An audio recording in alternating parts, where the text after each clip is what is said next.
Have you ever wished someone came into your house and critiqued your writing? Well, I'm not going to do that, but I did ask the lovely people who get my weekly emails if someone might share their writing with me so that I could critique it on video. Please, everyone praise Cody in the comments for letting me share their writing with you and for letting me show what exactly I'd change in it. Let's get one thing straight first. There's nothing wrong with the writing that I'm about to share with you. It's an early draft and it's doing exactly what an early draft should do. It exists. I will be pointing out what I change about it as well as telling you what I like about it, but that doesn't mean that there's anything wrong with it. It's just how writing goes. If you were running a marathon and I told you you've only just run 1 mile, that wouldn't be me judging you. That wouldn't be me saying that you're doing it badly. It's just that you've got about 25 miles left to go. The fact that you didn't jump from the starting line to the finishing line doesn't mean that you are running wrong. It's just how running a marathon goes. And that's the same thing with writing. There is nothing wrong if there are things, well, there will be, not if, when there are things that need to be fixed. It doesn't mean that there is anything wrong. It's just a part of the process. And I want you to remember that here in this video, but I also want you to remember that when you're editing your own writing. Anyway, let's begin. Okay, this is my second time trying to record this. Hence the different shirt, if you even care. So, you shouldn't care. So yeah, let's get started. So this is how it starts. And wheat requires roughly 1,350,000 seeds to plant 1 field. Prince Holt wrote down the numbers and sighed, looking up at his tutor.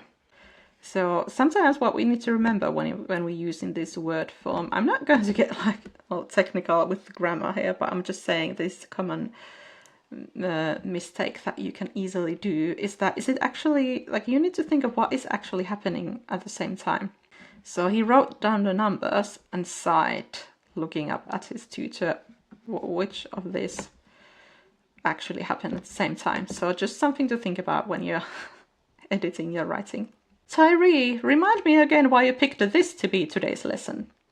The tutor's eyebrows rose. Well, I was looking through the book of extremely long and pointless lessons with which to bore your students, and I thought I might enjoy saying endless numbers for the next 3 hours. That's so snarky, I love that.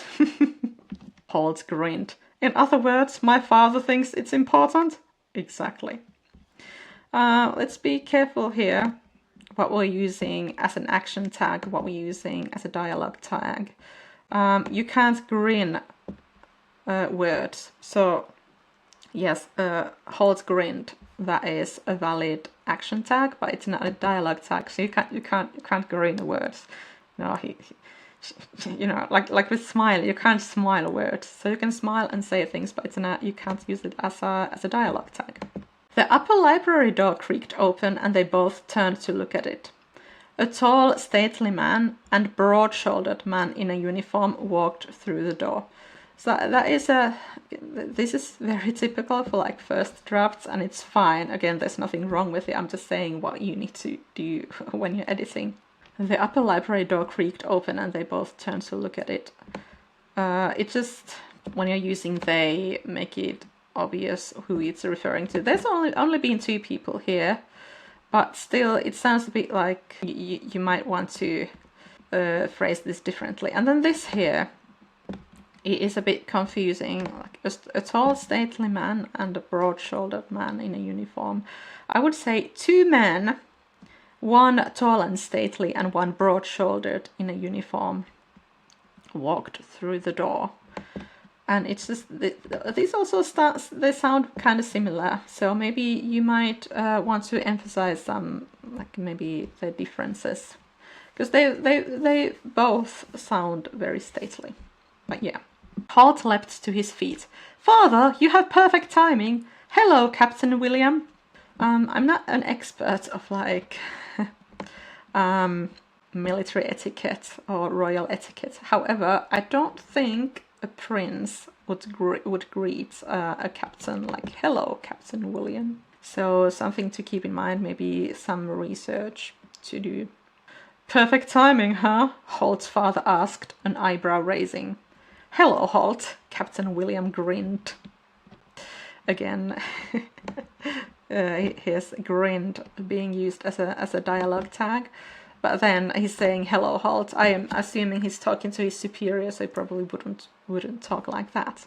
And always something to keep in mind is keep your character's dialogue distinct, so everyone doesn't talk the same way. But again, it's just, well, yeah, if you've got your characters well planned out and you know them, then it's just sort of naturally sounds distinct most of the time.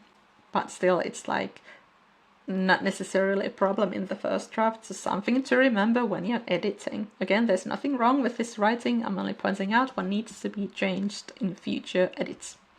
And repetitive gestures and expressions, actions, they're totally fine. Again, in first drafts, just something to keep your eye on so that you don't become that person who's like constantly writing like, "My inner goddess was doing cartwheels." You know who we're talking about. Her characters are always murmuring something. So just make sure that there's variety later on. For me, it's looking. My characters are always looking. He looked at her. I looked at him.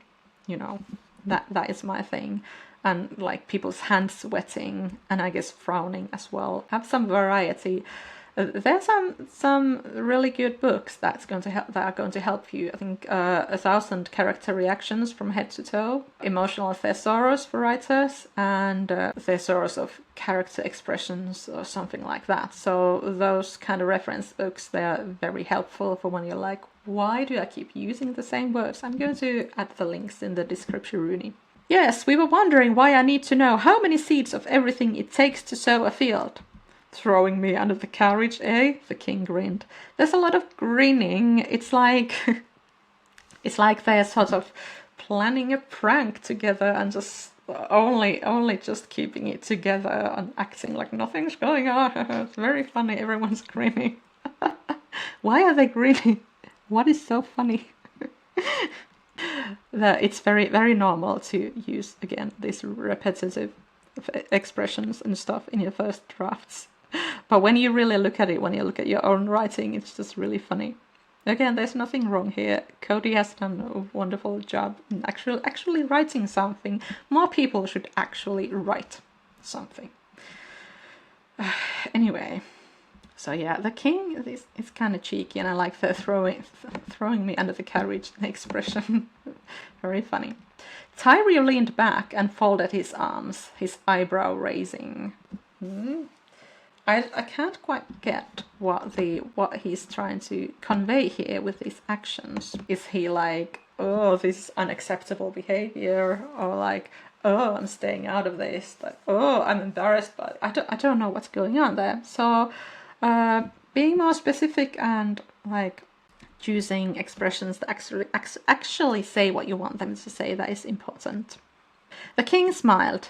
Well, son, you never know when some random bit of information could help you settle a dispute. A king wouldn't say some random bit of information. That's really funny. It is shown later that Holt is 19, so the king is at least like a elder millennial.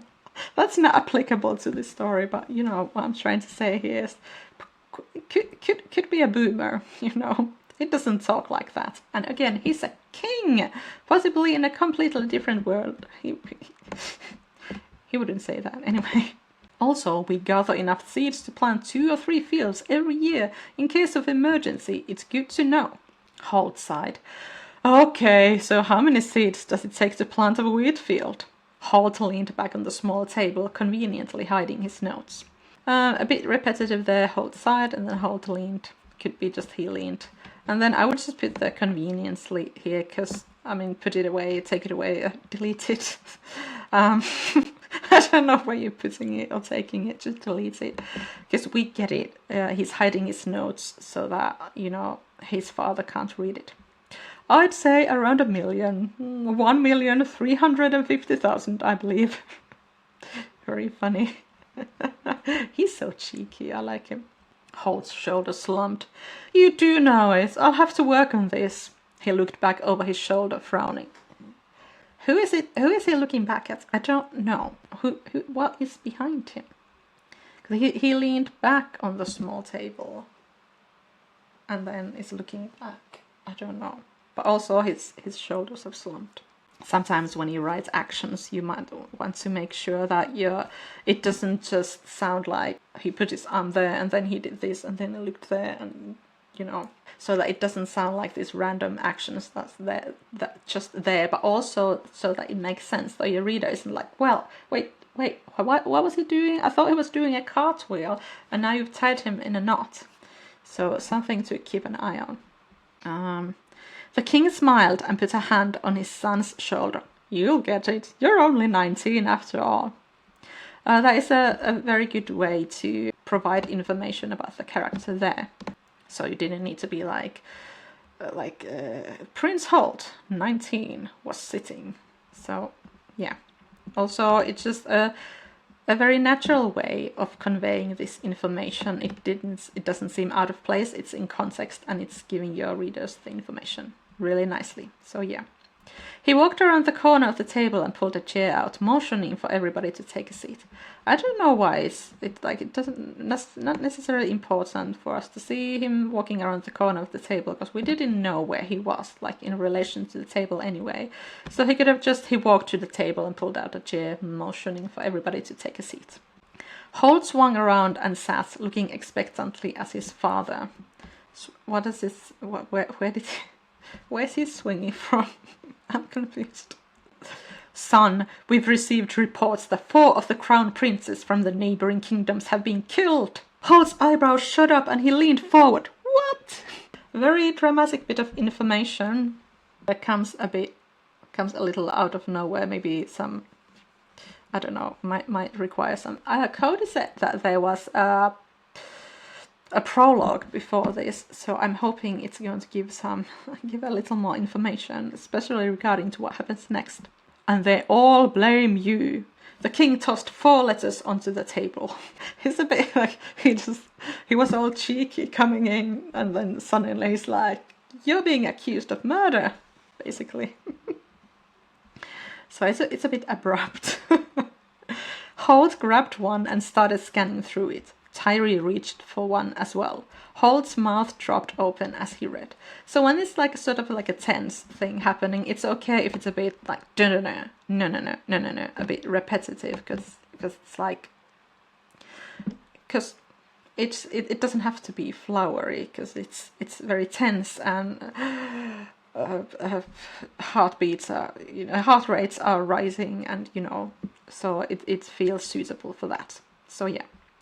We have found sufficient evidence to blame Crown Prince Holt, a Renson failure, for the death of Crown Prince Belfair Battleborn III. This attack will not go unanswered. I say, suitably formal talking here. Holt looked up. What evidence? Tyree looked at the king. These are threats of war, Daniel.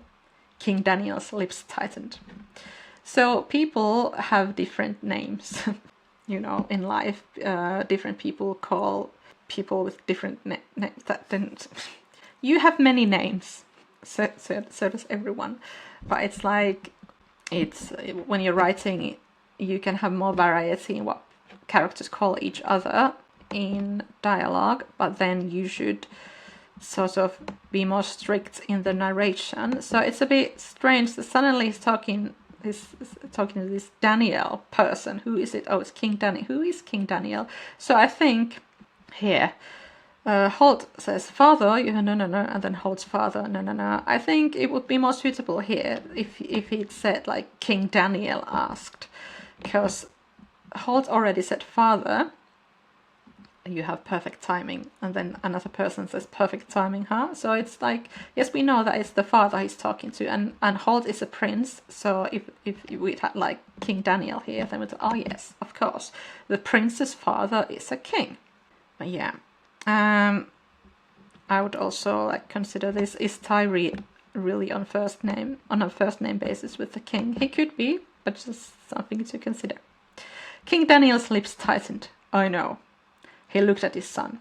We can't declare war first. We want peace.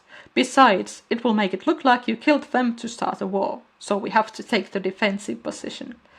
Like, what I would do, I would just say we have to take the defensive position. Because I think everything else is just sort of implied. We get it. Sire, Captain William said. Is that how it's pronounced? Oh well, I'm not going to Google it. You can yell at me if I pronounce something wrong. I don't care. The army is ready to defend the castle, but I would like to send small patrols to the outposts by the borders to these kingdoms. I would also advise doubling the nightly guard and adding an extra half an hour on the drill practice time. The king nodded. Good ideas. I will leave that to you to organize. It might be just personal taste, but I would just leave this out. Just say, the king nodded, I will leave that to you to organize. He doesn't need to tell Captain William that he's got good ideas. He doesn't need his praise. If I may, Tyree raised his hand. The king smiled. Yes, Tyree. I don't know why I'm laughing. Why is he smiling? This is a serious matter. Get yourself together, King Daniel. I think the leaders of each squad should be trained in strategy. They might have valuable insights if they know what they're doing. I'm a bit confused by this. Why would they have valuable insights if they know what they're doing? And why are valuable insights important here? What does it matter? Are insights useful in defending a castle? I don't know. I take it you would like to tutor them? King Daniel raised an eyebrow. I hope this is relevant that Tyree is going to tutor those people, that it has some kind of useful consequences maybe for this story. Only if you don't want to. The king held up his hands. By all means, go ahead. I think it's another good idea. He sounds a bit defeated there. Maybe that's what you wanted. He looked at Holt.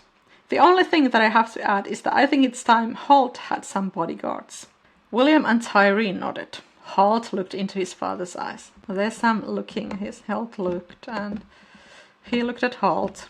There's nothing wrong with looking, but if it comes as a repetitive thing, then it's like you need to try to imagine the scene as everyone like,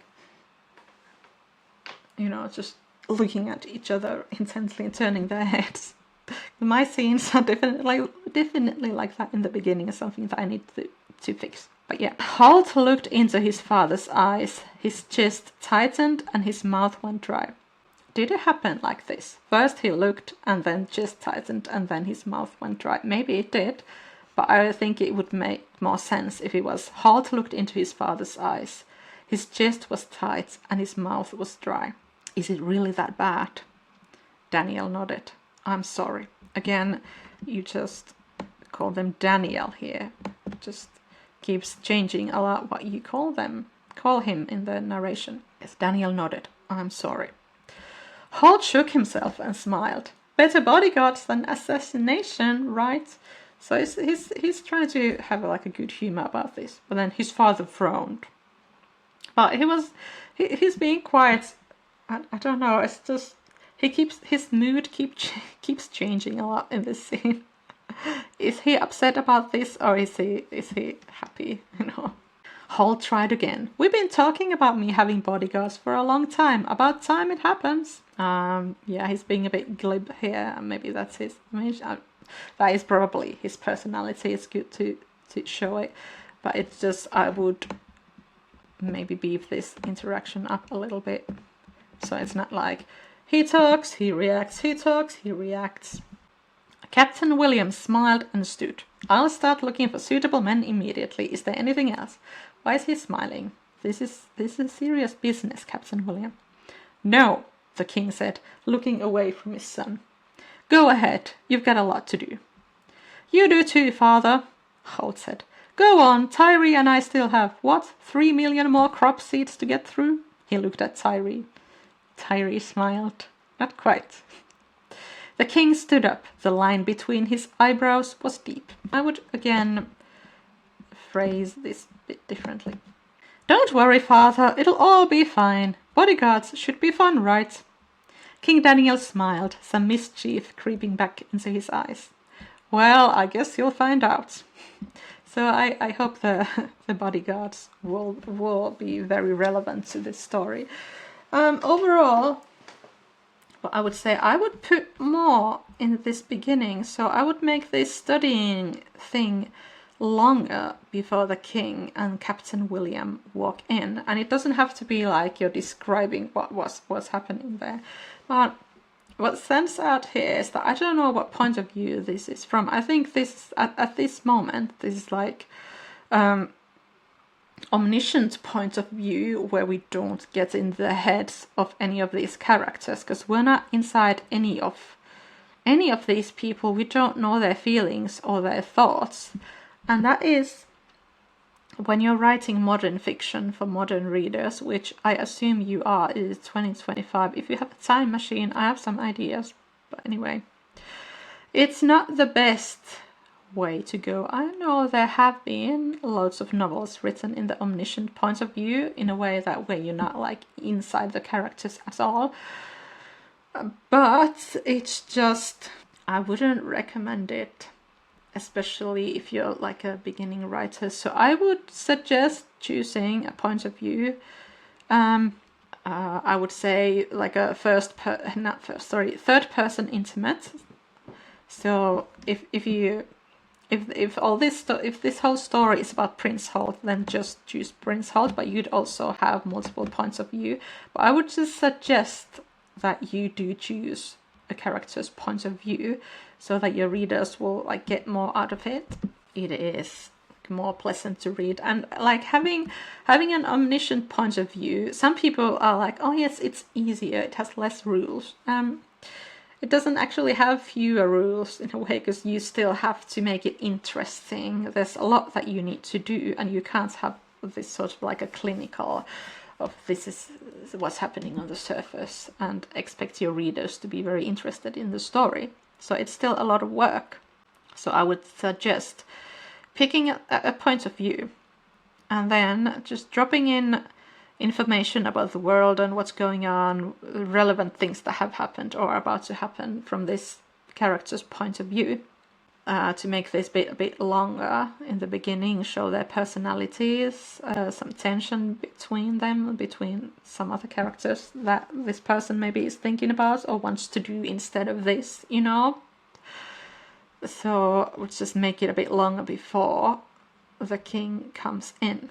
And then a bit more of things. I don't know where they are, because there's a king and a prince. I would assume they're like in a castle, maybe, but they might not be. And there's nothing there that it's like giving me any kind of clue. And obviously, again, we are writing for modern readers, so you wouldn't start with like, oh, in the castle of Lippity Flippity that is 1,000 years old, and this and this and this family have lived in it for this many years, and it has all these rooms, and these people live there, and they rule the kingdom. But like, have the character look out of the window, like, oh, we were at the 5th floor at the tower, something like that, and the smells from the kitchen of the castle rose up and distracted me from my studies. Stuff like that. Have it come naturally.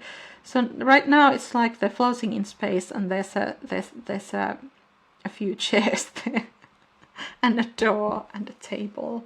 So through the characters' observations and actions, have a bit more like have some atmosphere there, and like you know, the setting, have the setting show up more here.